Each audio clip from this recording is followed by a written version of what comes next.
Cock-a-doodle-doo.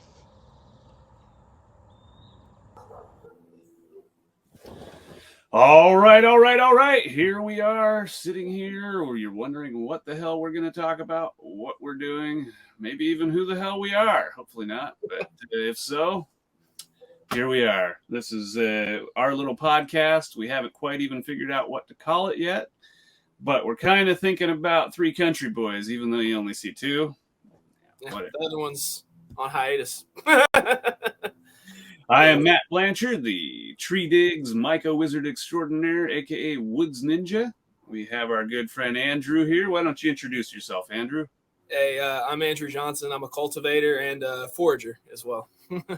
Yes, indeed. And we are from two different parts of the world. And believe it or not, we've come together and found we got a lot of stuff in common because we both live in this nice scenery behind me. Trees. Love it. There's some behind me too as well. I just have a tent cover on. That's right. We all like pink, so it's good to see the pink clouds, so to speak. So we're kind of looking at talking with folks in the Myco community, but not necessarily so much about the Myco community as we are about those people and what they do in their own lives. You know, what they're about.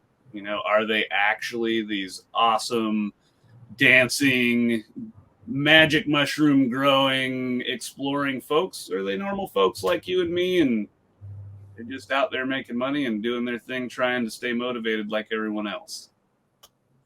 I'm going to say the latter. I agree. I like that. I like that thought process. That's how I feel, you know? This is how I feel as well.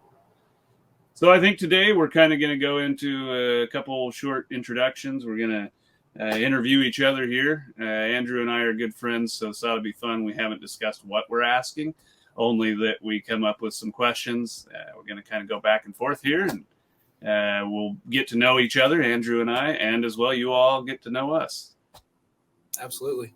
All right, Andrew, why don't you go ahead and start, because I'm good at talking all the damn time, and I'll gather my thoughts here.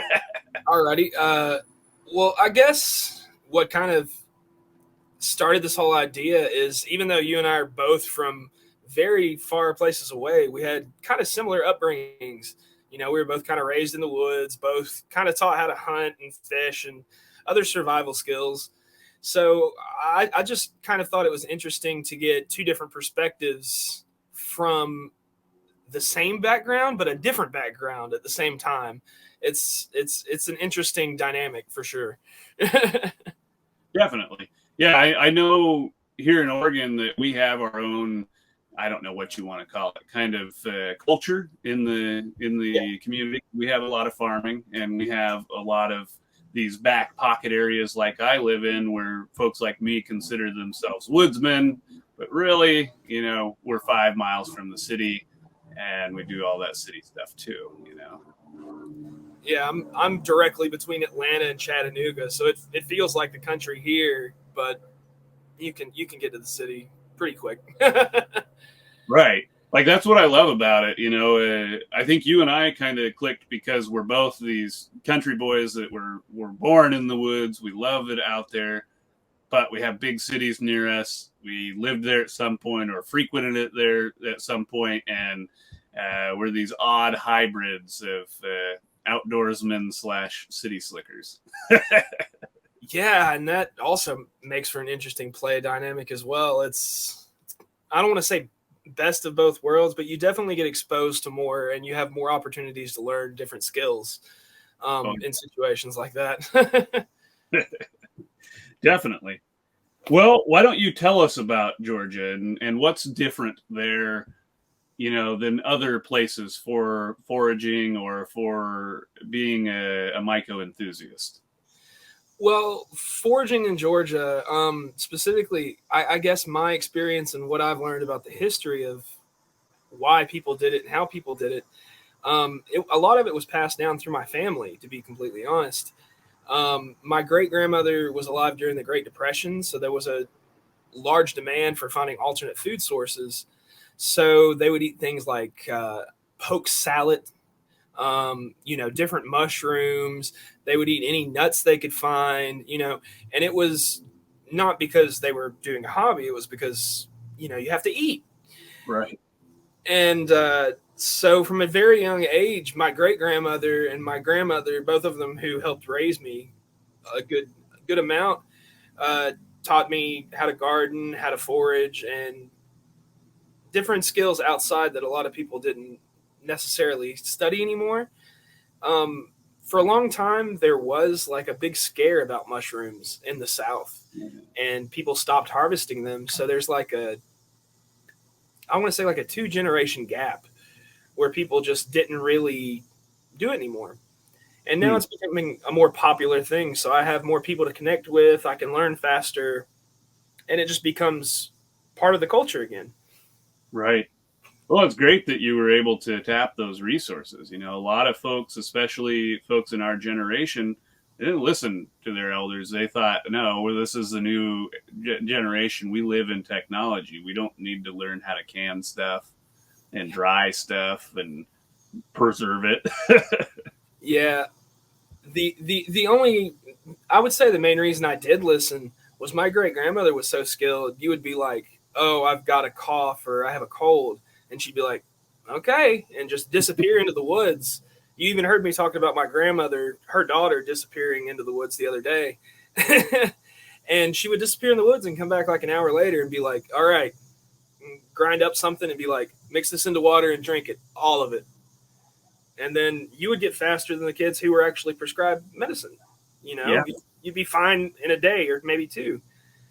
And so I noticed that probably at age 8 and was like, okay, she's knows what she's talking about. Yeah. Yeah. That would be awesome. I remember as a kid wanting to make up my own little potions and brews and do Yeah. magical stuff, but actually being able to learn that stuff would have been phenomenal. So that's great. Yeah, man. How did you get into it? I know that you have a background with hunting, but how did the foraging thing come about specifically? So, I think really it might be because we weren't that great of hunters. We learned a lot of things, and we hunted differently back then than we currently do. I would say with less skill and less, I don't know what you'd want to call it, less planning. We would kind of just go up and drive around.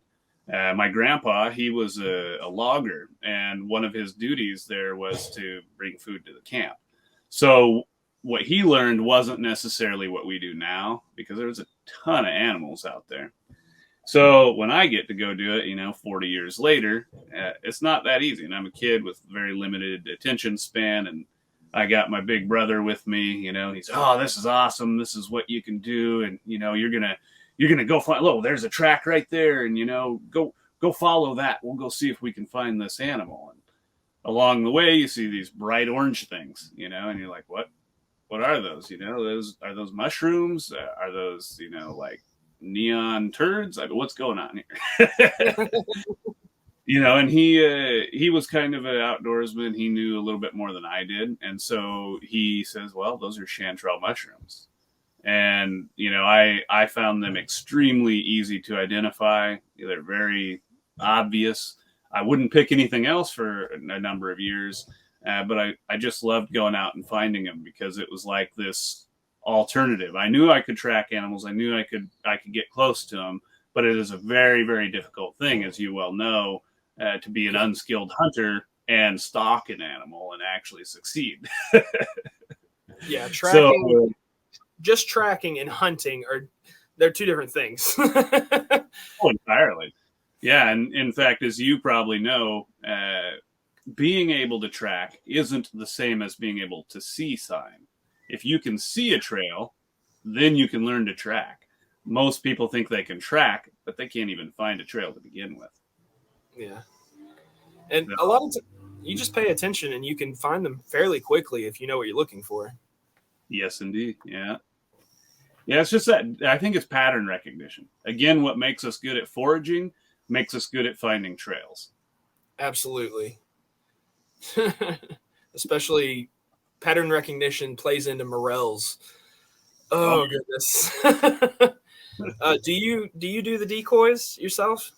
I haven't. I tell people about that, but what I end up doing is before I go out, I will just pull up my phone and look at past year's harvests and just go through it until I close my eyes and I see a little pattern there.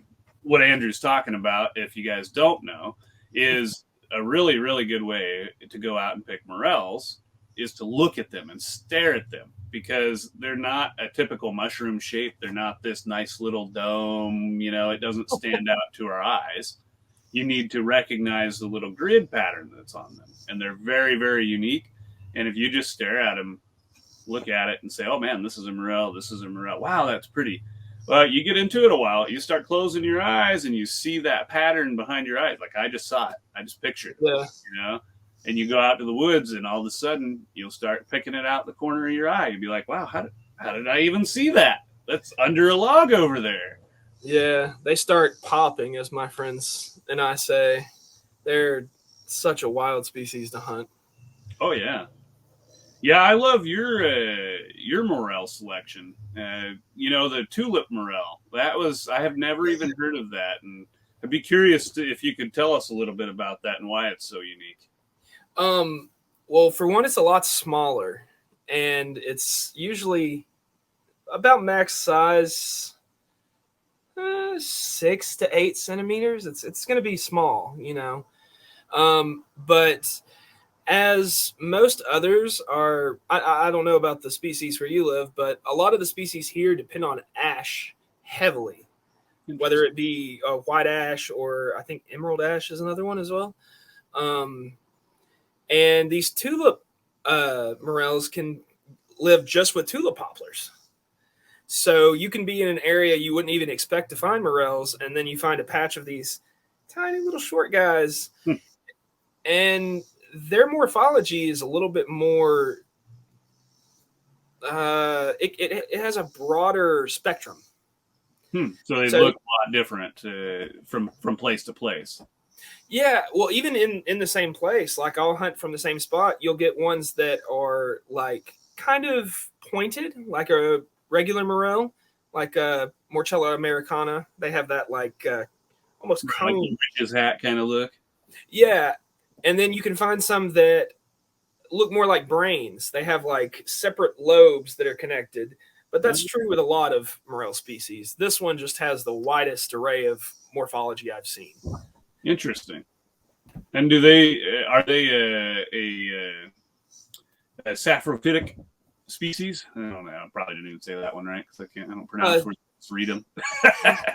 Well, that's another thing. Don't worry about word pronunciation because everybody's learning from different sources and we have different accents. It's going to be fun. Right. But they're mycorrhizal mainly. The only morel that I've heard of that has saprobic tendencies is the landscaping morel. Okay.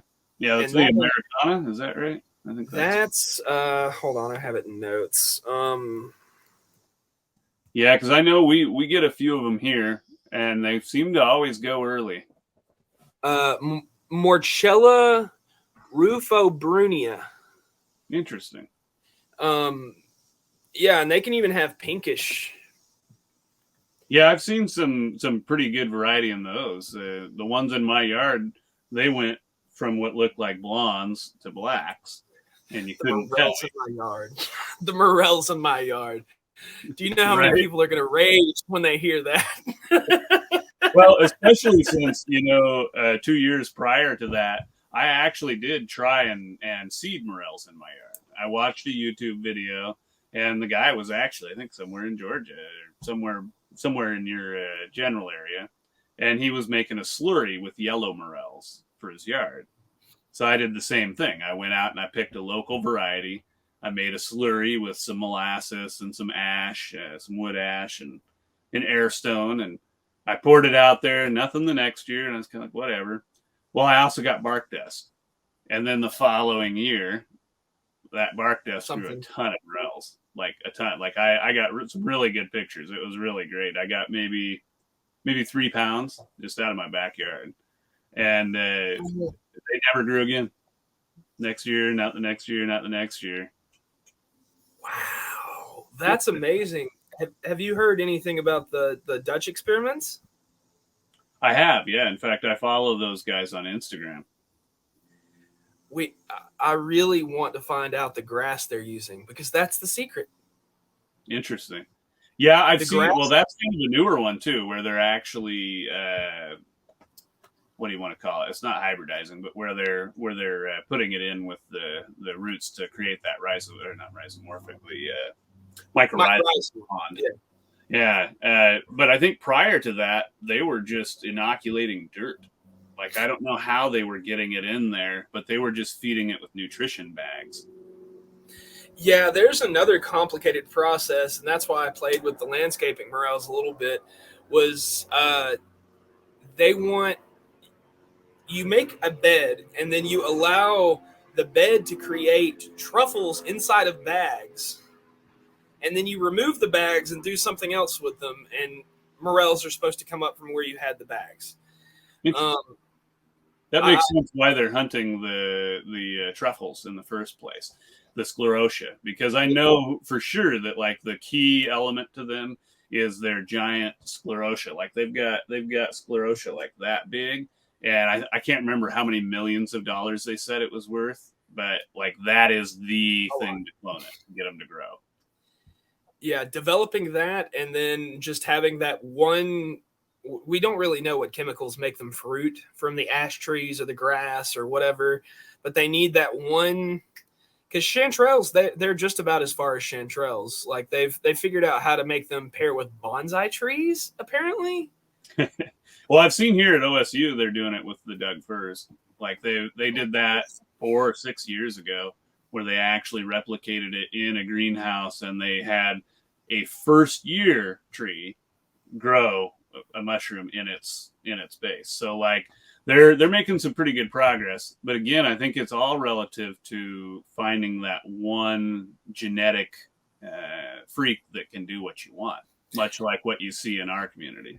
Yeah, phenotype diversification rather than recombination. And you may have something that looks exactly the same, but you go to try and do what they did, replicate it. It may not work because they may have been spewing out spore loads trying to get all these new genetics, and like, oh, well, look, this genetic worked. You know, it's random, like the discovery of, or not discovery, the rediscovery of penicillin. Like, you know that story. I don't know about the rediscovery, but I know about the discovery and everything. What happened during the rediscovery? Well, we discovered penicillin and lost it, and then they had to go and try and find it again. So like it was a bread mold, and we've been treating bread mold we've been you take a moldy piece of bread, put it over an infected wound, you know, so, and you might die. You might get some flesh eating bacteria. Don't get me wrong. Yeah. But there was a chance it would be something like penicillin. Well, they had found it in the lab, and they lost their sample. And so they had to go and recreate it. And I don't know if we still even have the best one, but I think this was, what was this, World War I or World War II? I don't know. My real retaining information knowledge, I couldn't.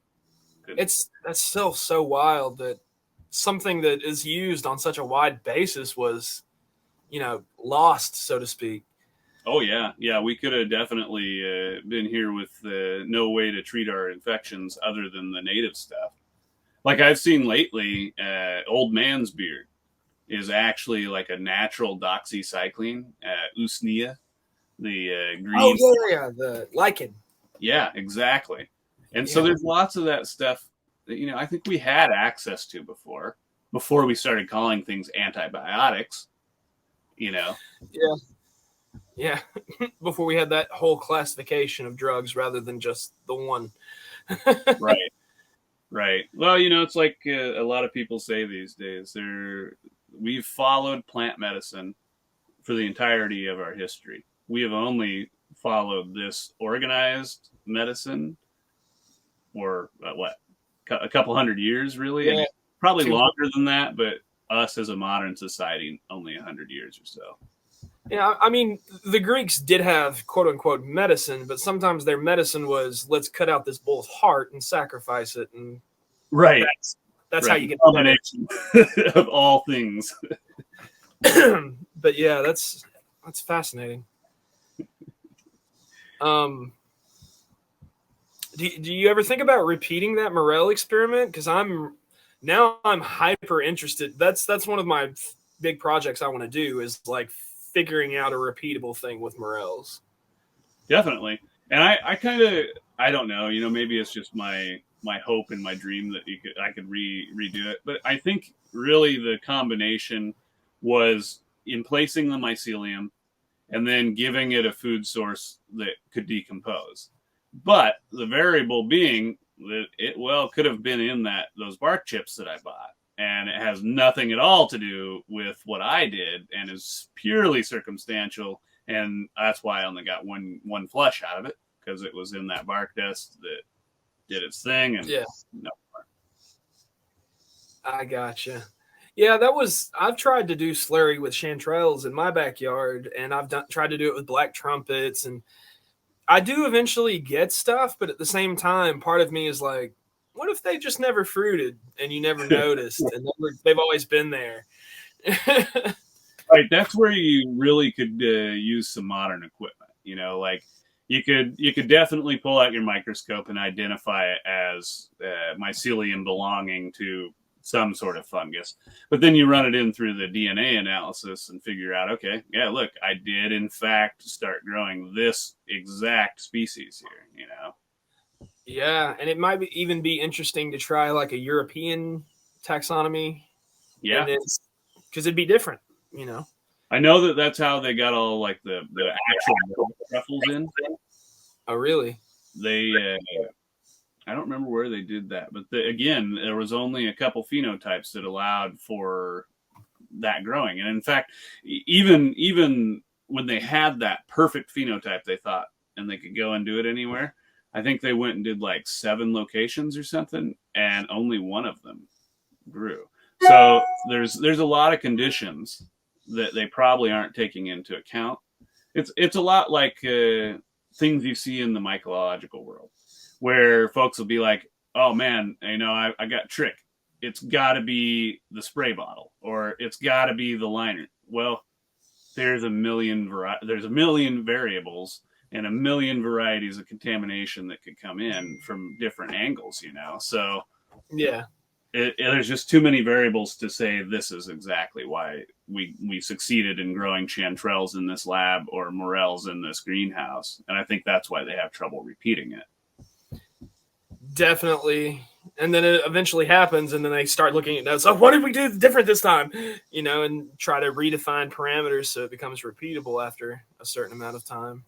Definitely. Yeah, I definitely think they got that morel stuff down. Like, I think we will start seeing large scale manufacturing of that pickup here in the next few years. And this mentality that's not real will completely disappear from social media, because that's starting to go away.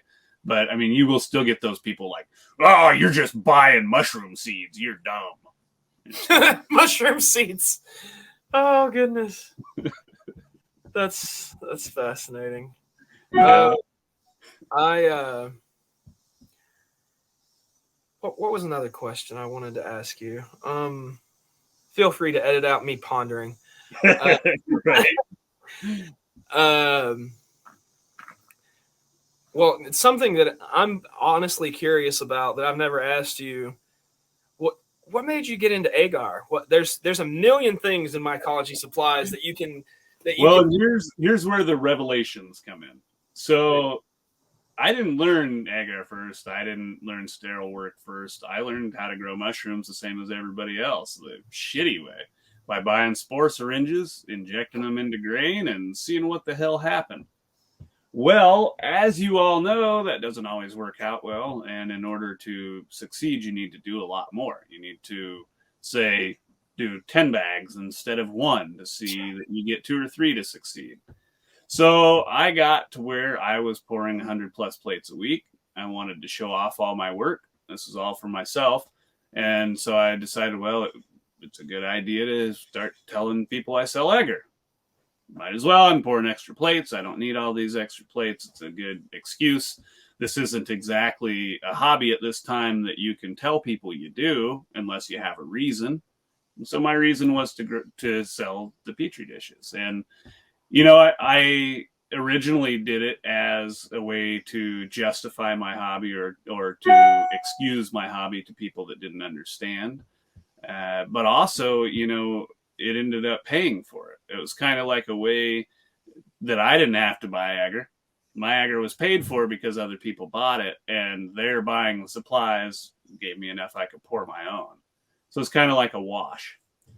And then, the psilocybin initiative hit Oregon. And so all of us are scrambling. We're like, hey, man, we know all this shit. Why don't you let us do it? Why don't we go in? We'll teach everybody. We'll do this stuff. It's going to be cheap. It's going to be people that have been doing it for years. They're going to bring in the native tribesmen that know the plant medicine, all this stuff. And then you start seeing the meetings they have and how they're developing the rules. And you start adding up the costs and you start looking at the qualifications needed. Well, you need at least a 2-acre property.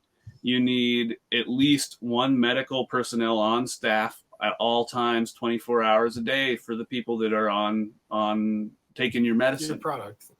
The people are there to watch you. They need to be trained. They need to go through a certification program. That certification program costs a lot of money. And they haven't even developed it. And who's going to train those people? Those people have to also be trained and qualified. So they've got this just big, huge series of costs. It makes it just way too hard for the average person to do. The only folks that were really into it had lots of money.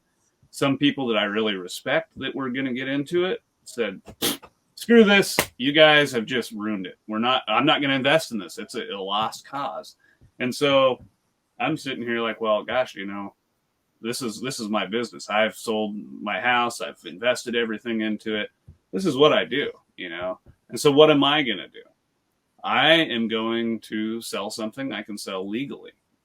No one can stop me because I'm not selling it for psychedelic mushrooms. I'm not advertising education in that. I'm not certifying anybody for shit. I'm selling a product that you can buy and do anything with. You can test air in your home, things like that. And so, I think it's definitely a good thing to do, supplying the shovels and pickaxes to the miners, so to speak. But there's a lot of people getting into it right now. So, it's definitely heavy competition, but man, I don't regret it. And definitely, I think that's something folks don't see with me because I don't post pictures of fruits, and like most people look at me and be like, oh, you just sell agar, whatever, dude. You don't know how to grow. Yeah, I heard that at one point, and I was like, I've heard about some of the gourmets the dude grew in the past. Trust me, he's a good grower.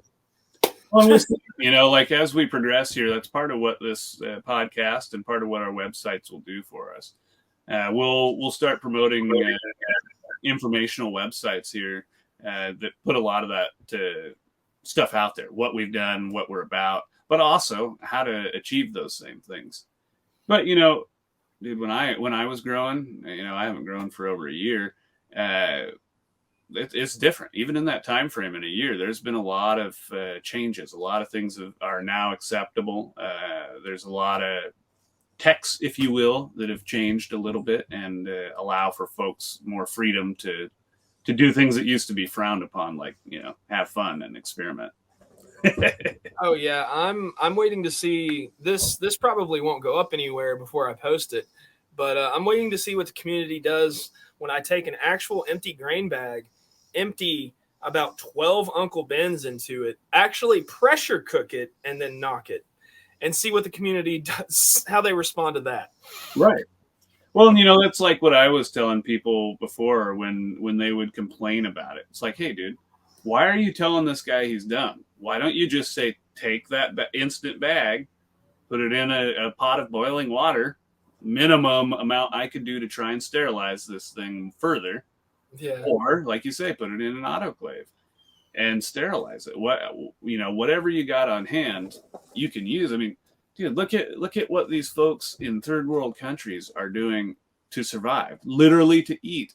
They will take things. They'll take a clay pot and they will burn a fire around it to sterilize it. And we're sitting here thinking we have to have an autoclave to do all this. No, dude, like all of this stuff was discovered by people in the last, 75 years? This is a baby baby science, man. We're all contributing to how it's developed right now.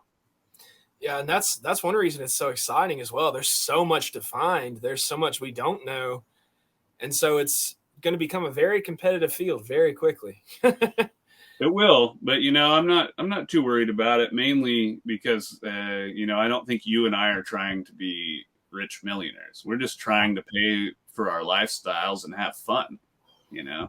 Yeah, I definitely do this because I love it. It's I struggled finding meaning for a long time, and this is something that every day I can get up and look forward to. Oh, I'm gonna go outside and see if anything's growing in the yard. I'm gonna go out in the field, see if any berries are ripe. It's it's helped my life a lot. Keeps you going every day. I mean, a lot of folks they open up their front door and it opens up onto the city street, and or a hallway, and yeah, we gotta look at the positives we have in our everyday life, and I know I've been loving that one lately myself. Yeah. Outdoors it's a miracle, man. That's the closest thing to a miracle I can think of. Oh yeah, I just love going out and just laying in the grass, even just letting the wind blow by in the sun, and yeah, ground yourself a little bit. exactly. Yeah, and I have heard that's necessary, and of late with the whole past what do you want to call it? How far are we into it now? 5 years, so the COVID whole scenario where everybody's inside all the time. It's easy to forget that we need to go out and enjoy life.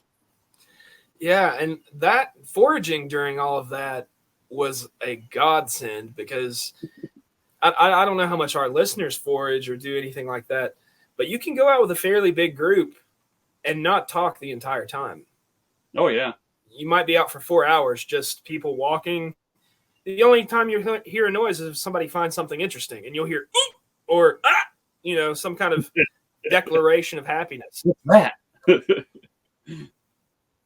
Yeah, it's pretty awesome, man. I think it's a good bonding moment, but like you're saying, you don't have to talk to bond in those situations because you're all appreciating what you see and sharing that beauty. Well, what about you? What are you doing in your free time that's not mushroom related? Like I know you go to town, you go into ATL, and like, what are you doing there, man? Are you parkouring off them fancy buildings you send me pictures of, or what are you doing out there? No, right now I'm trying to get back into photography. That was a lost passion, and I'm also working on getting into some art galleries because I'm doing less. I don't want to say less abstract because it's still abstract as hell, but more organized abstract stuff. Going into more cubism kind of stuff. Cool.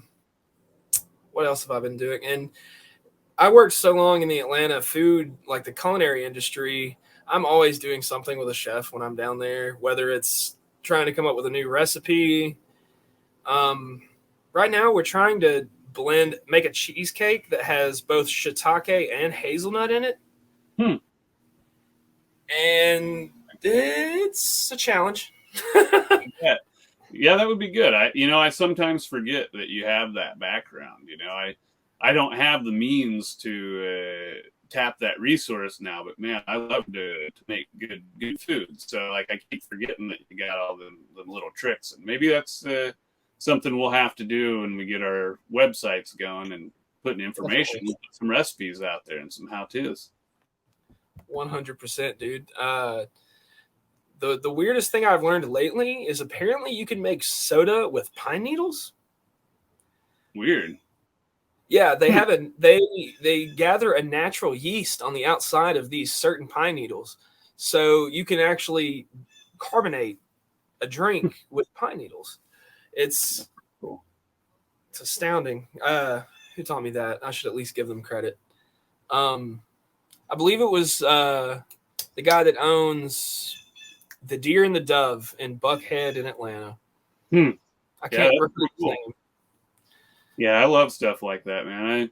I need to get back into self-educating. Like I don't know what happened. I've hit a mental wall where I just I can only watch so long of a video. If I pick up a book, I just can't hold on to it. I don't know what it is. It's all the same funky BS since the indoor lockup.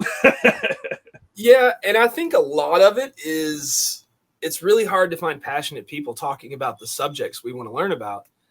You know, you need to find somebody that's actually enjoys talking about it rather than somebody that just wants to make a video. Right. And I think that's kind of the difference with me and you. We actually enjoy this hobby and the work that entails in it. I know you have refined your recipe probably over 300 times. Yeah, once or twice. OCD, man, OCD. Yeah. Well, that's why when I advertise for you, that's why I tell people that you're the best. I'm like, it's a constant thing. Right. Well, and I think it's like how we are in our everyday life too. You know, I do that for my plates, but I also do that, you know, with anything I plan out. Just like this, we sat down here this morning and probably spent almost as much time figuring out this podcast as we are talking in the actual podcast, and yeah, you can see it's paid off. You know, we have a pretty good banter here, and I'm not saying too many times, and not too many silences. Definitely. Definitely some good. What was the word you used? Cadence there. Yeah, exactly. Yeah. Yeah, old military stuff. See, and that's something else too that I don't talk about much. Is once upon a time, this haircut was for a reason. That's where I picked it up, and now I just so happens that I have bald spots in random locations. But I've got this. I've got that Vegeta Widow's Peak going on. Well, you got the rogue thing going too. I like that, dude. Like I thought. My hair. Yeah, I like that, man. That's all natural, brother. I think I can right here, but I can't grow my damn beard in. It just looks like I'm growing like white fuzz. This is my beard, man. Oh well, at least I got eyebrows now. You know, when all this stuff fell out, that's what happened. I lost everything. Like, shit, I had a beard down to here. You know, mountain man shit going on, and yeah, I've seen pictures. Eyebrows. Yeah, yeah, I look like I got a caterpillar on my forehead. You ever noticed my eyebrow? You got a Let me see if I can. I don't remember which one it is. I'm getting really ADD. One of them, there's a huge slice in it from where I got in a fight. Oh yeah, yeah, well, I can see it. I think it's your. It must be your left there. Fight. Yeah, I used to actually. The good thing with mine, see, is I used to have a unibrow there. So when my hair fell out, at least that didn't come back. Yeah. Positives in the neck. Yeah, my super sexy eyelashes didn't grow back. So I guess I'll have to get the mascara out. Look nice. People are gonna watch this and be like, "These guys talked about eyebrows for a good while." Right? Oh, well, random shit. I'm sure it happens everywhere. You know, you want to stay on topic, go over to Geeky. That's fair. And also, we're not necessarily, as structured as some of the others.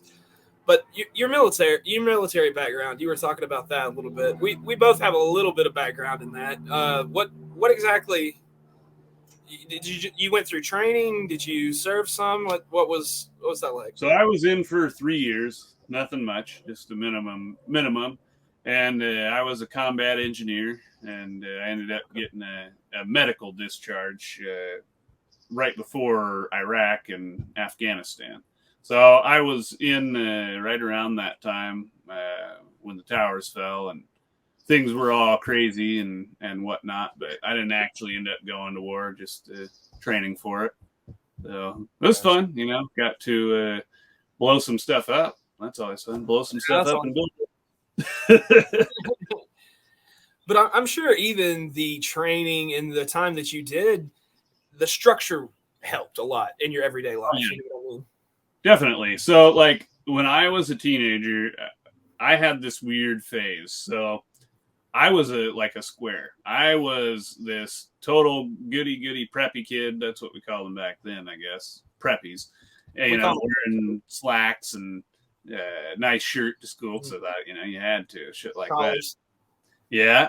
And then I kind of progressed, and I just I wasn't quite that preppy kid anymore, and I got into meeting folks that did more things, more fun stuff like pot.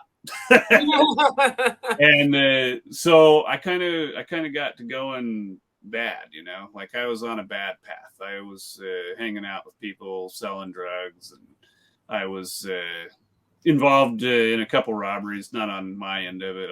People that were robbing my friends, guns being flashed and pointed at people. And I was always kind of on the edge of it. I wasn't really involved directly. And I decided, well, I'm gonna go in the Army, and I'm gonna, for lack of a better word, I apologize to people that are offended by it now. I wanted to go kill people. I was a kid. I was angry. I didn't know what was going on. I just knew that people hurt us, and I wanted to go hurt them back. And so it was a tough time in life, and I went in there, and it totally changed me. Like I was on this destructive path, and it just gave me this discipline and this mentality that if I just tried hard enough, if I just pushed hard enough, if I could get the people around me to help me, that I could accomplish a lot of things. Like I could do whatever was in front of me. I could go through that, and I could accomplish that. And so it gave me the skills I needed to become a leader and get me into the various trades I was in as a leader, as management, because a lot of people don't have those skills. They don't know that in fact all you have to do is speak up. There aren't real leaders. All you got to do is open your damn mouth, follow, because they're just waiting for somebody to talk. Sometimes you make sense, it works, and you can accomplish things. And it Absolutely led me along this path to where I'm at today. Well, it's a great setup, especially for how persistent you have to be pouring plates. You know what I mean? Like, I know I constantly worry. I think that's the key to success. Yeah. Worry, I guess, hope for the best, prepare for the worst. Right. Is a good way to put it. Expect good things to happen, but just in case they don't, have some backup plans. My motto in life too is, try and be positive, but prepare for the worst case. It's Definitely. Hard too, encouraging people when you have that same pessimistic viewpoint or realistic viewpoint, as I see it. Yeah, it is realistic. It definitely is, because sometimes that's just how the world is. Yeah, but it's not really. I don't think that trying to change the world is something that one person necessarily should tackle. You know what I mean? That's not a goal. Finding a way to work the system to your advantage, it's much more manageable. Right. Well, I think the world's a big place, and I think you can make changes in it. And I think as a whole, probably the best way to make change overall is for all of us to make small changes in our life every day. And they add up to, everyone feeling like that's the way to do things. It's much like we've talked of late in our own minds, where if you continually fill your head full of negativity, you're going to think and speak negatively, whereas if you have those negative thoughts in your head and you stop and say, well, wait, maybe I should listen. Maybe I should think about this a little bit more and look at the logic behind it. Why am I having a freak out right now? Why am I not just thinking, oh, if I just took X plus Y, I would get C. And that's what we're looking for. Things like that. Well, like you, I've been kind of curious about your forages. Tell me about the guided forages you plan on doing, and how many of them that you've done or plan to do there. Well, I'm gonna do a whole lot more in the coming months. I'm gonna do them summer through winter most of the time.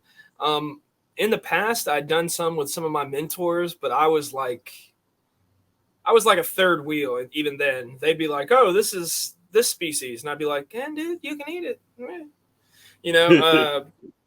But recently, I partnered up with a company, and unfortunately, it didn't work out. So I've started doing things on my own, and so far, they've only been invitational. But somehow, I'm still keeping some people entertained. I'm keeping at least 10 people per hike. But I'm going to open them again to the public. I just wanted to give a little bit of space in between so branding could have its own space once everything starts back up again. Right. I'm planning on doing probably about 2 a month up until winter, until the dead season. I'll probably still keep going until lion's manes stop showing up. Nice. And so that incorporates fungus as well as some of the plant medicine and plant resources. Yeah, it's predominantly fungus. There is some plant medicine and some edible plants that you can bring into the kitchen, but it is predominantly fungus just because that's what I've chosen to have so much of a focus on. I can identify pretty much any berry that you want that's natural in Georgia, including ones they don't have in supermarkets, Right. But it's predominantly fungus. And my motto so far has been Southern tradition in a modern kitchen. And so that's kind of what all of my teachings are about. A lot of people are looking for where they can identify just any species they come across. I'm focusing mainly on edibles. Right. Yeah, because there's so many that you could really get yourself in a world of confusion trying to identify everything you come across. On one of my first forays back, one of the first open ones, we found a bolete that was red with yellow pores, and somebody was like, "What species is this?" And I was like, Let me get out ski. Yeah, I was like, we need a microscope, probably. Because there are some that you just purely can't nail down. Now, can I look at it and tell you, is this a choice edible in Georgia? Yes, absolutely. There are 16 of those. All of those by sight, I can tell you from about 30 feet away what it is. Right. Yeah, it's like the Russellas. We have a ton of them here. And good luck trying to identify each one. But the easiest way to figure out if they're edible is just taste a piece. And if it's gross and peppery or burns your mouth or any of that, it's not the good one. If it's fishy and sweet, it's probably okay. But you better make sure it's a Russella. Yeah, and what I've found with Russellas lately is, and what I've done lately with experiments is I'll go find lobster mushrooms, right? I know you know where this is going. Oh, yeah. I'll make a slurry with those, and then as soon as Russellas or milk caps start popping, I just go into the woods. I've wondered about that. We talked about it briefly, but they are so prolific anyway that, you should be able to farm them. I don't know why you wouldn't be able to. Yeah, and I'm going to experiment with that a little bit more because I don't have a large enough sample sizes to really be like, yeah, I'm the one causing this. But I'm playing with that and corn smut. That's what I want to get into is that corn smut, man. That's good. I've not tried it, but it looks good. It's off of corn. It's a mushroom that grows off of corn. It's got to be good. It's so good, especially like it sounds kind of stereotypical, but in tacos, man, it's really good in tacos. Well, it's probably just because they've had a lot of experience with making them into good food like that. Yeah. And then if you get like an actual corn tortilla and then put the corn smut on corn tortilla, it's just like cornucopia. There you go. A literal cornucopia. Yeah. I have never come up with something that quickly in my life. Well, that falls pretty close along to dad jokes. You might be getting into the dad joke era. I have no children. I hope.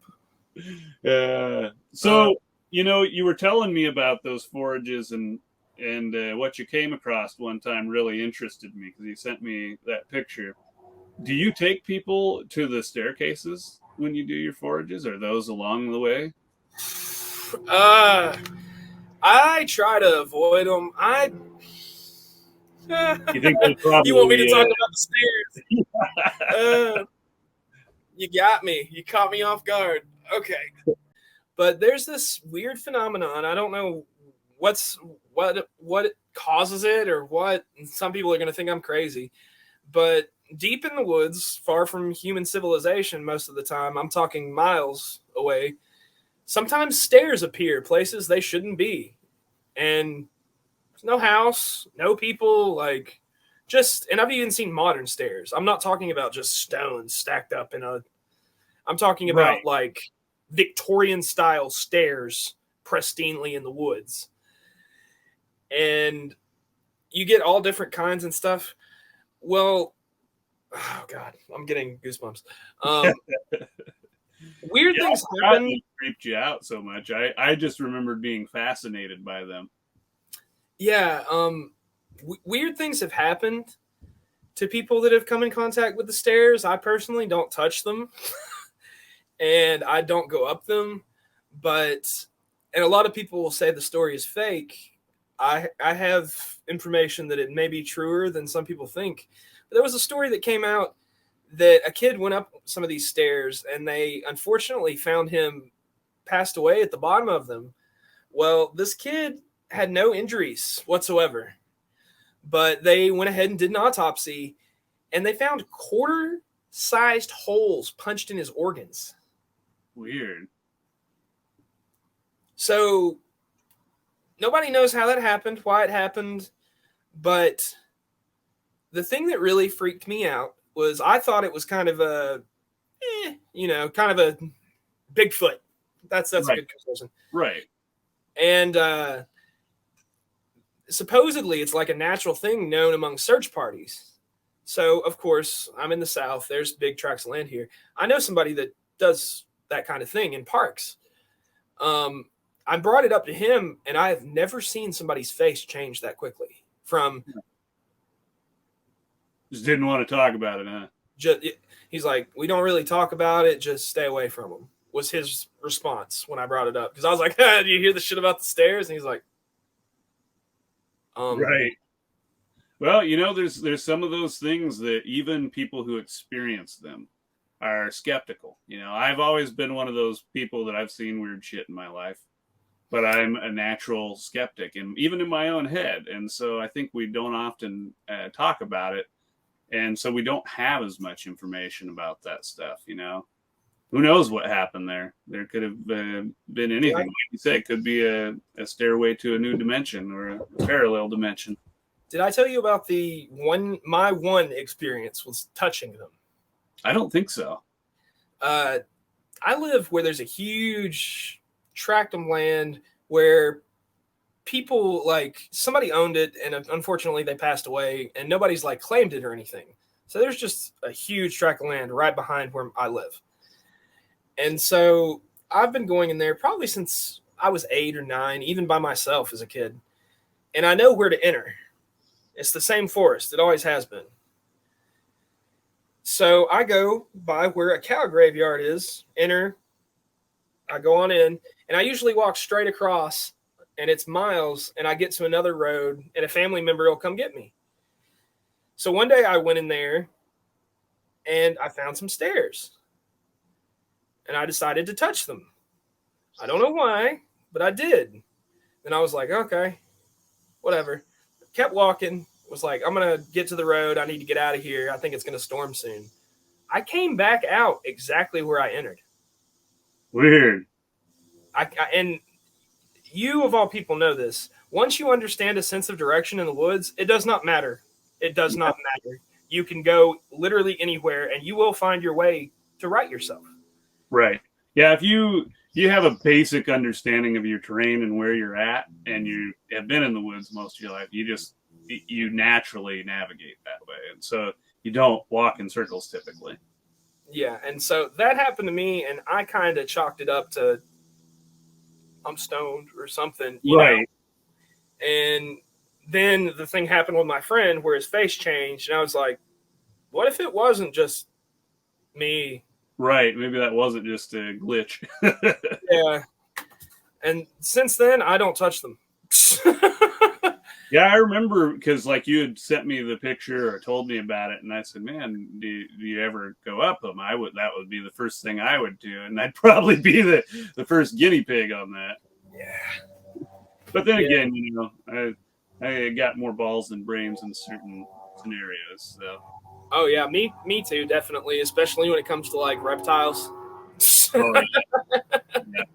Yeah, somebody told me the other day they didn't like snakes, and I didn't tell them that I usually jump at them to try and catch them. Like our good buddy.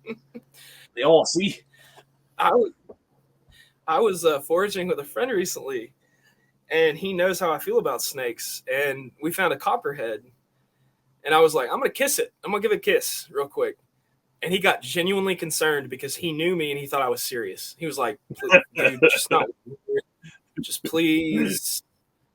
I thought you were for a second. Copperheads are fast, man. They are. But Not he was as just fast. chilling. You know what scares me but shouldn't as far as snakes? Do y'all have racers?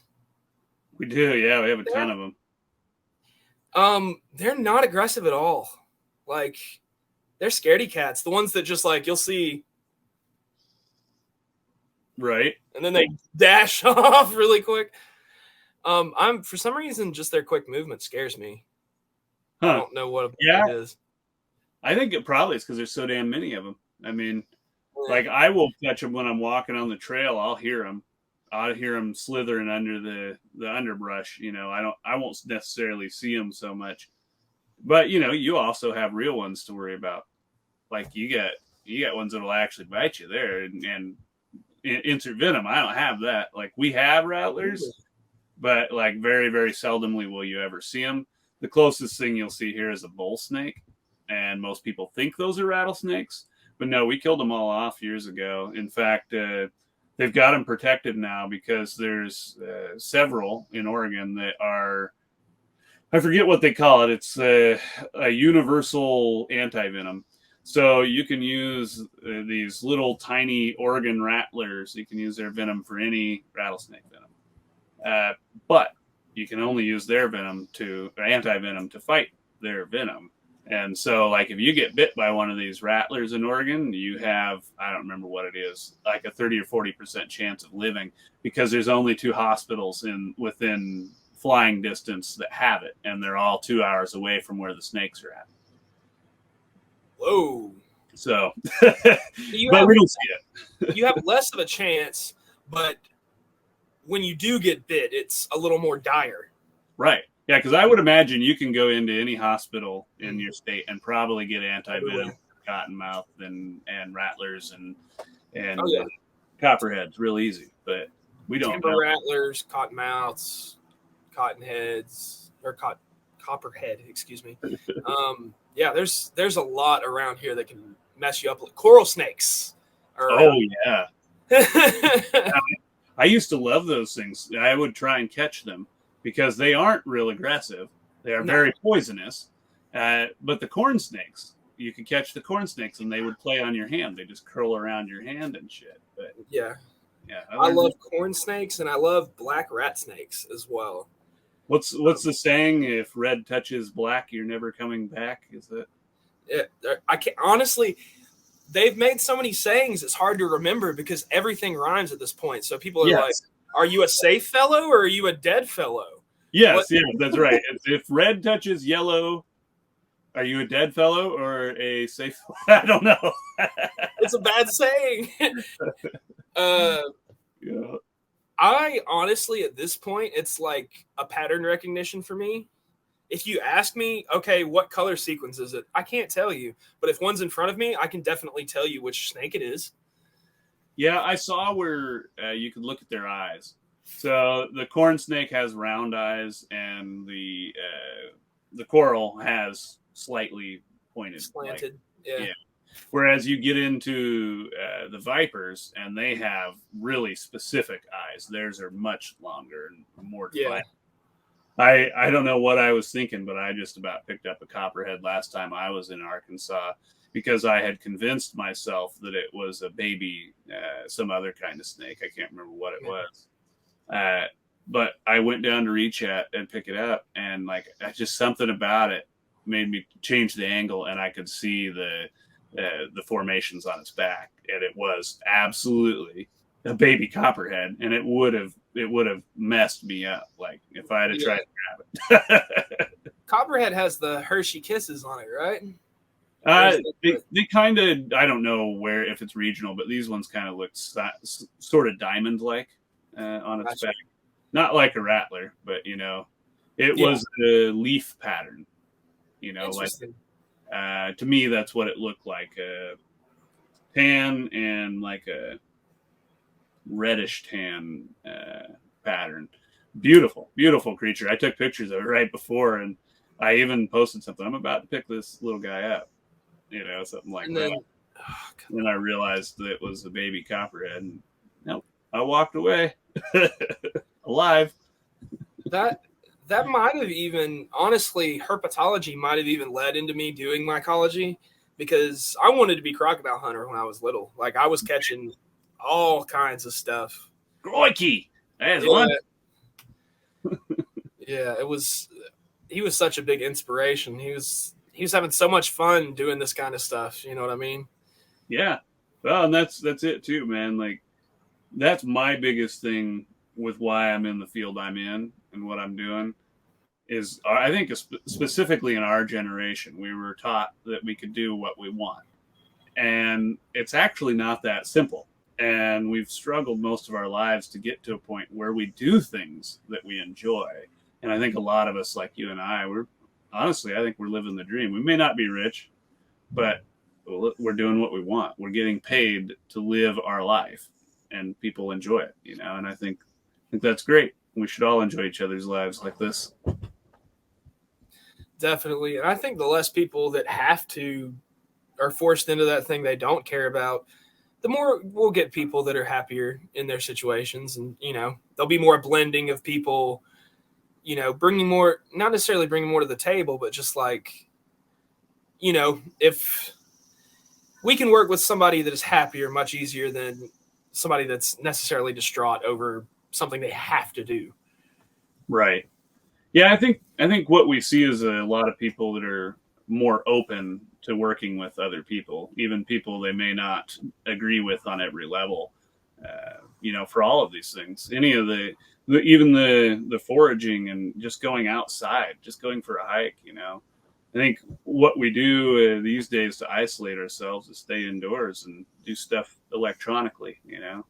So this is us doing stuff electronically, trying to convince you to go the hell outside. Exactly.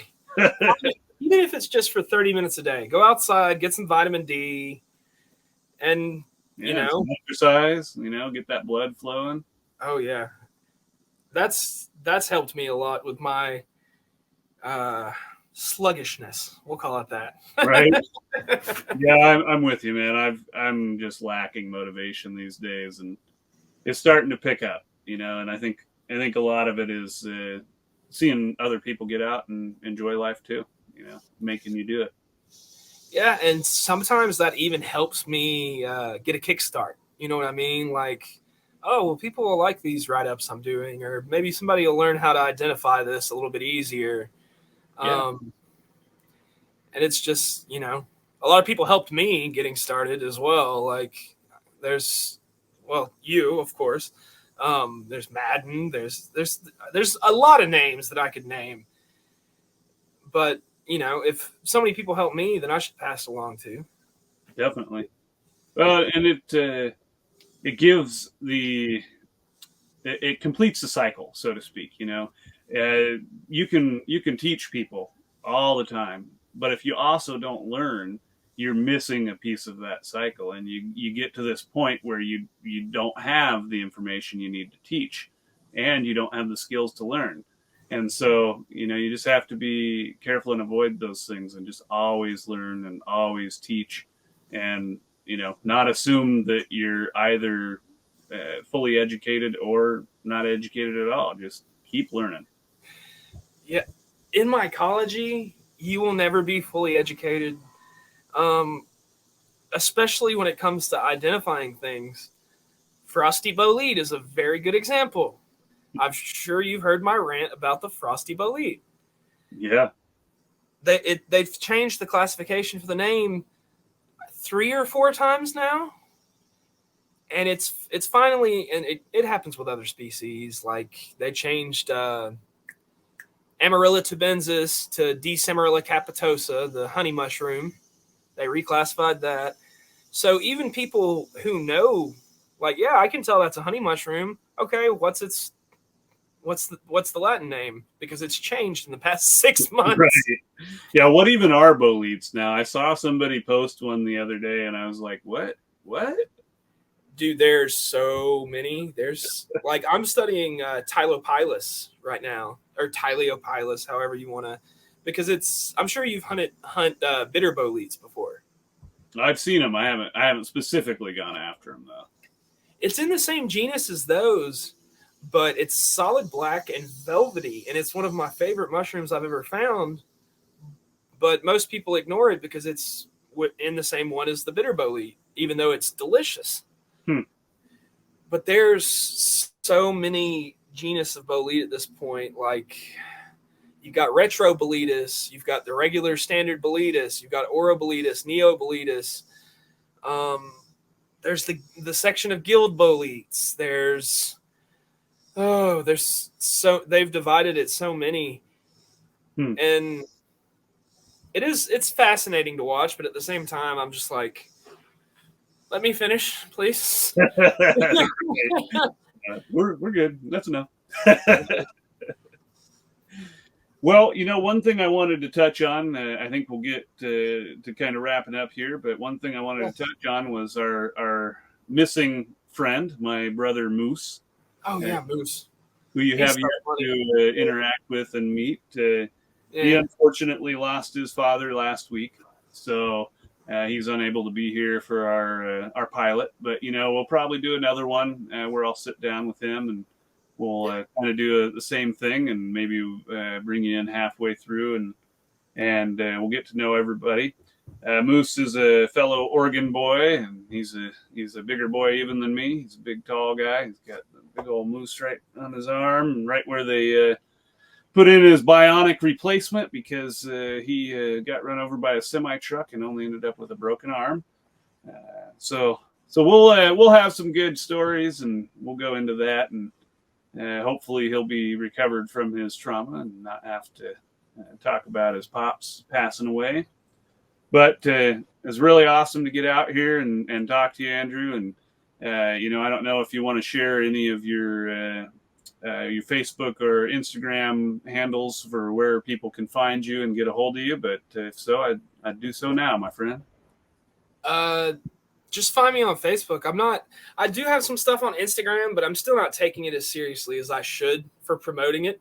I'm on Facebook under Michael Drew Johnson, so just add me there. All right. Well, and you folks know I'm Matt Blanchard on Facebook, and now you got Michael Drew Johnson. And if you can't find him, just look for me, and you'll find him on my friends list along with a bunch of other good people. Definitely. All right, folks. Thanks for tuning in. Andrew, love you, brother. Love you too, man. It's been a pleasure. This has been a Three Crazy Country Boys production. Thank you for watching.